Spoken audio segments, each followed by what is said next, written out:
Assalamualaikum warahmatullahi wabarakatuh. Hai teman-teman, kami dari kelompok 4 di sini kami akan membahas tentang perusahaan Amazon. Adapun anggota dari kelompok 4 yang pertama Dita Sopida, yang kedua Eva Fatima, yang ketiga Fani Nurafni, yang keempat Ranti Risnawati, dan yang terakhir Widya Salsa Fauzia. Adapun yang akan kami bahas dari perusahaan Amazon yang pertama History Amazon, yang kedua CRM, yang ketiga ERP, yang keempat SCM, yang kelima e-commerce, dan yang terakhir e-money. Didirikan oleh Steve Bezos pada tahun 1994 dan diadakan pada Juni 1995. Steve Bezos menulis sendiri bisnis plan atau rencana bisnis perusahaan impiannya ini dan memilih Seattle sebagai tempat memulai usahanya karena lebih mudah untuk mencari staf IT pada masa itu. Perusahaan ini awalnya diberi nama Kadabra, namun orang sering salah mendengarnya sebagai Kadaver yang artinya mayat atau bangkai. Nama Amazon dipilih karena sungai Amazon adalah sungai terbesar di dunia yang melambangkan ukuran yang sangat besar, dan karena nama ini diawali dengan huruf A dengan harapan akan berada di paling atas dalam daftar pencarian. Jeff Bezos merancang 20 daftar jenis barang yang ingin dipasarkannya, namun kemudian dipersempit menjadi 5 jenis saja yang dianggap paling memberi peluang profit. Kelima jenis produk tersebut yaitu buku, software, hardware, video, dan CD. Amazon yang bermarkas di Seattle, Washington, Amerika Serikat ini didirikan dengan dasar analisis yang konkret dan mendalam. CEO pertama perusahaan ini melihat peluang besar online yang besar kaitannya dengan prediksi perkembangan teknologi internet yang akan terjadi di masa depan. Di sini aku akan ngebahas tentang CRM, Customer Relationship Management atau manajemen hubungan pelanggan di perusahaan Amazon. Tapi sebelum ngebahas lebih jauh, aku akan sedikit ngejelasin tentang CRM. Nah, CRM ini tuh adalah strategi bisnis yang bertujuan untuk meningkatkan prospek penjualan, mengkonversikan orang-orang untuk menjadi pelanggan, dan mempertahankan pelanggan yang sudah ada, serta berusaha untuk membuat pelanggan puas dan loyal. Di zaman yang semakin berkembang dan teknologi juga semakin canggih, maka muncullah internet dan muncul juga istilah digital marketing. Jadi digital marketing ini tuh adalah salah satu peluang bisnis bagi siapa saja yang menjalankan bisnisnya secara online.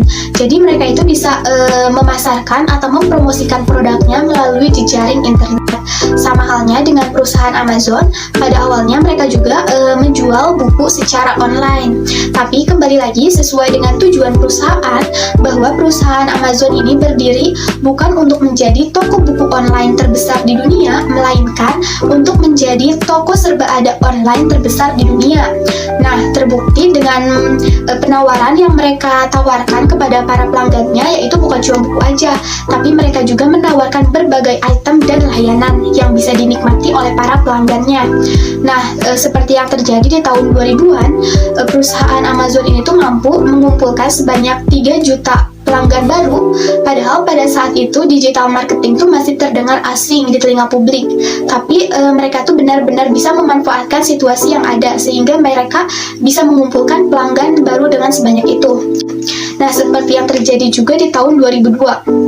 Perusahaan Amazon ini tuh pernah dijuluki sebagai toko online terbaik versi majalah Yahoo karena mereka itu mampu melakukan penjualan sebanyak 56 juta item, bahkan lebih yang terjual.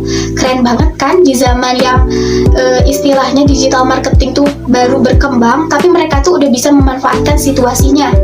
Nah, karena hal ini perusahaan Amazon itu tuh mendapatkan citra yang baik di mata para pelanggannya. Nah, dalam hal ini juga perusahaan Amazon itu mendapatkan keuntungan karena ketika mereka sudah mendapatkan citra yang baik di mata para pelanggan, otomatis pelanggan akan merasa puas dan secara tidak langsung mereka itu bisa saja mempromosikan produk-produk dari perusahaan Amazon ini secara tidak sadar dari mulut ke mulut. Seperti misalnya saya mempromosikan produk dari Amazon ini ke rekan atau ke keluarga saya. Nah, di saat ini zaman yang sudah semakin canggih ya, internet juga sudah semakin berkembang dan digital marketing sudah banyak digunakan oleh para pebisnis. Nah, Amazon ini tuh benar-benar memanfaatkan sekali situasinya. Terbukti dengan mereka itu memunculkan salah satu situs yang bisa diakses melalui Amazon.com. Situs ini itu dibuat dengan tujuan agar mereka itu bisa melakukan interaksi, komunikasi, dan transaksi jual beli dengan pelanggannya secara online dan secara instan tentunya. Nah, website ini tuh bisa diakses oleh siapa saja. Selain bisa diakses oleh siapa saja, platform ini tuh dilengkapi dengan fitur-fitur yang menarik yang bisa diakses dan dinikmati oleh para pelanggannya serta mudah dioperasikannya.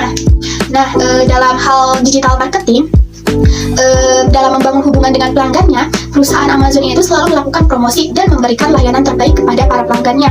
Bukan hanya pelanggan lama dan pelanggan tetap, tetapi pelanggan baru juga akan mendapatkan pelayanan terbaik. Nah, promosi juga dilakukan melalui email promosi atau iklan portal. Selain dari promosi, perusahaan Amazon juga melakukan strategi diskon, yang mana strategi diskon ini tuh dinilai sangat ampuh untuk menarik perhatian para pelanggan. Nah, dalam platform Amazon.com ini, perusahaan juga dilengkapi dengan fitur-fitur yang menarik. Salah satu fiturnya itu adalah fitur layanan pelanggan. Fitur ini tuh adalah fitur yang bisa digunakan oleh para pelanggan ketika mereka mendapatkan kendala selama berlangganan di Amazon.com. Jadi segala keluhan bisa mereka keluhkan pada fitur ini, dan pihak perusahaan akan mengatasi dan memberikan solusi terbaiknya. Nah, dalam menjalankan dan mengimplementasikan CRM di perusahaan, perusahaan Amazon ini tuh memiliki 3 kunci dasar yang harus mereka terapkan. Yang pertama, mereka itu selalu memilih pegawai dengan kualifikasi yang bagus atau pegawai yang profesional. Kedua, mereka juga selalu membuat strategi-strategi baru agar si CRM ini tuh bisa diterapkan dengan baik di perusahaan. Dan perusahaan Amazon juga selalu menggunakan teknologi-teknologi canggih dan terbaru yang bisa memadai proses CRM ini. Jadi secara keseluruhan tujuan CRM di perusahaan Amazon ini tuh untuk mengintegrasikan proses penjualan, layanan, dan komunikasi untuk mencapai tujuan keseluruhan, yang mana untuk membangun dan meningkatkan bonding yang kuat antara perusahaan dan pelanggannya. Amazon sebelum menerapkan ERP, pada tahun 2000, Amazon mulai menerapkan platform perdagangannya kepada pengecer dan pemasok lainnya dengan perantara untuk menemukan pelanggan ideal bagi pemasok dan sebaliknya. Sistem ERP yang diterapkan oleh perusahaan Amazon. Yang pertama, manajemen hubungan pelanggan itu CRM. Yang kedua, kelola dan sinkronisasi komunikasi dan informasi antara pemasok dan pelanggan. Yang ketiga, hasilkan basis data. Yang keempat, hasilkan keuntungan komersial. Yang kelima, menyesuaikan kebutuhan pelanggan dengan produk yang ditawarkan perusahaan. Yang keenam, otomatisasi proses. Yang ketujuh, keuntungan. Yang kedelapan, desain strategi pemasaran. Yang kesembilan, meningkatkan value penjualan dan pendapatan. Yang ke-10, meningkatkan komunikasi antara departemen perusahaan. Yang ke-11, meningkatkan loyalitas pelanggan. Sistem ERP yang diterapkan Amazon SAP ERP di AWS. Yang pertama, memberikan hasil yang jauh lebih cepat melalui penggunaan SAP HANA yang memberikan hasil dalam beberapa minggu. Yang kedua, kebutuhan data meningkat dari waktu ke waktu. Yang ketiga, Anda dapat mengurangi biaya layanan di mana Anda hanya membayar untuk sumber daya infrastruktur yang Anda butuhkan. Yang keempat, lisensi tambahan tidak dibeli karena memberikan kemudahan migrasi dengan lisensi Anda sendiri, sehingga Anda dapat memanfaatkan investasi. Yang kelima, menawarkan tingkat dan ketersediaan yang lebih tinggi dengan satu instalasi. Hal lain yang ditawarkan alat ini adalah SAP HANA Build di AWS. Tantangan yang dihadapi perusahaan saat menggabungkan ERP. Tantangan utama yang dihadapi Amazon ketika memasukkan inovasi tersebut berdampak pada perubahan filosofi bisnis, karena mereka telah menggunakan sistem yang sama sekali berbeda selama bertahun-tahun, dan fakta menggabungkan ERP ini memerlukan perubahan signifikan tertentu pada model bisnis konvensional yang digunakan atau dikelola Amazon. Tantangan lain yang mereka hadapi di awal mencoba untuk memiliki sesedikit mungkin kesalahan dengan server. Dan untuk itu, orang-orang yang berada di lokasi yang mengawasi sistem baru diperlukan.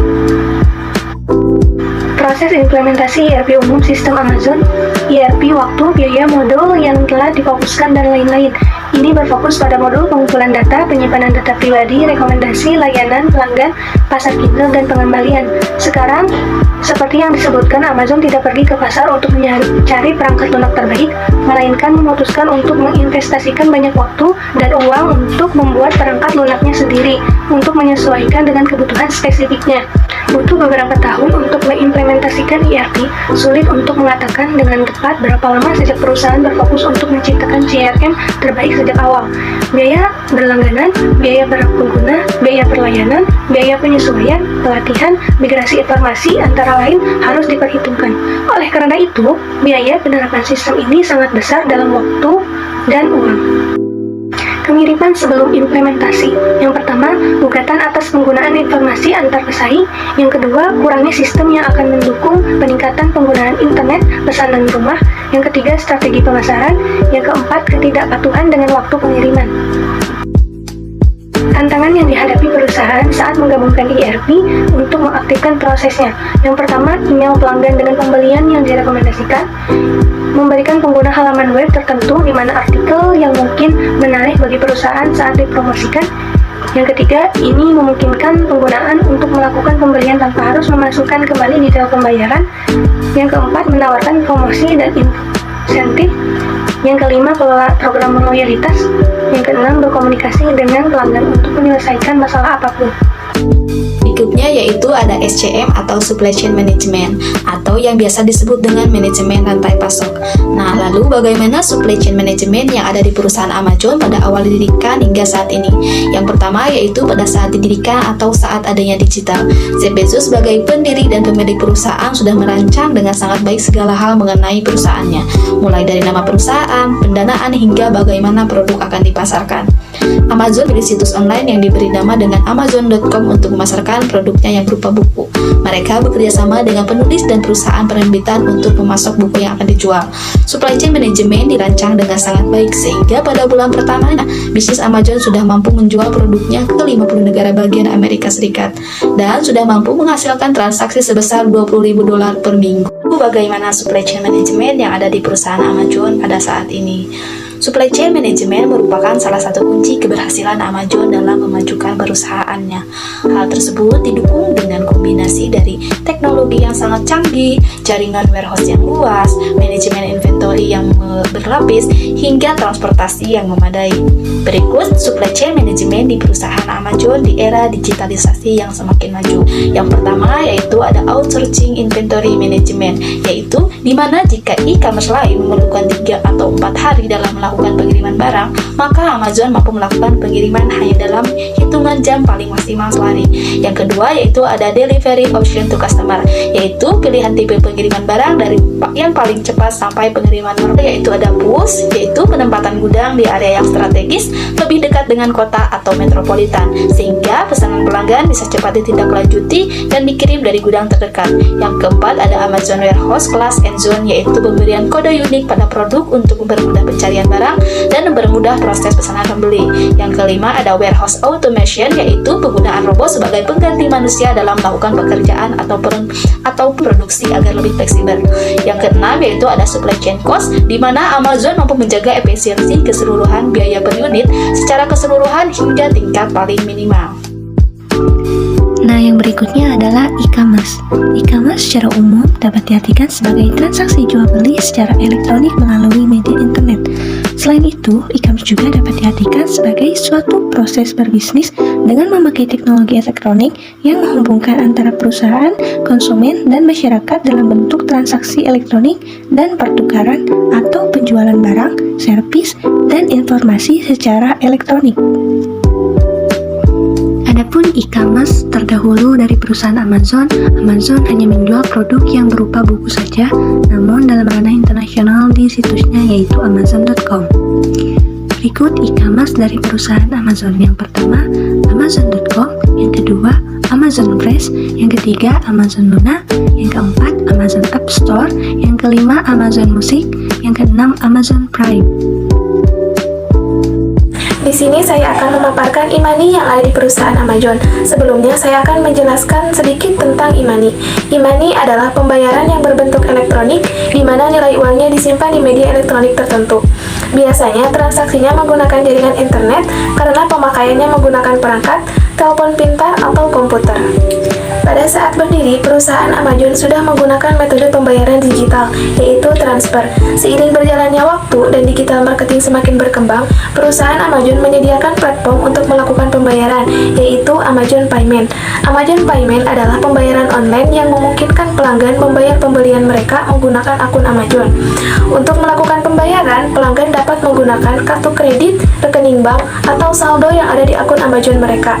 Adapun metode pembayaran yang disediakan di platform perusahaan Amazon, yang pertama ada credit card, gift card, promotional code, yang keempat Amazon.com store code, dan yang terakhir bank account, yaitu khusus untuk warga Amerika. Pada saat ini, metode pembayaran di perusahaan Amazon semakin bertambah, yaitu bisa melakukan pembayaran melalui Alfamart dan Indomart. Kesimpulan, memulai tujuan Amazon dalam menjual buku di internet, menyadari bahwa penggunaan ini meningkat 2,3% setiap tahun pada masa itu. Dia memutuskan buku-buku 20 produk untuk dijual. Hari ini berkas AWS atau Amazon Web Service, platformnya telah berkembang tidak hanya untuk mendistribusikan buku, tetapi juga semua jenis produk online, musik, film, dan serial, serta area konsultasi dan pengembangan perangkat lunaknya sendiri untuk perusahaan. Situasinya sebelum dan sesudah sangat berbeda, memuaskan, dan diikuti oleh sebagian besar pengusaha-pengusaha di seluruh dunia.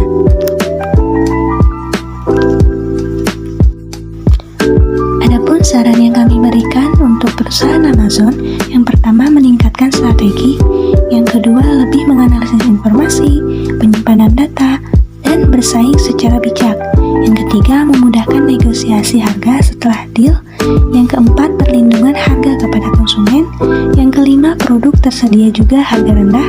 Yang keenam, Amazon lebih meningkatkan keamanan dan mengatasi masalah seperti ulasan palsu. Yang terakhir, pengiriman harus lebih tepat waktu dari jadwal yang telah ditentukan.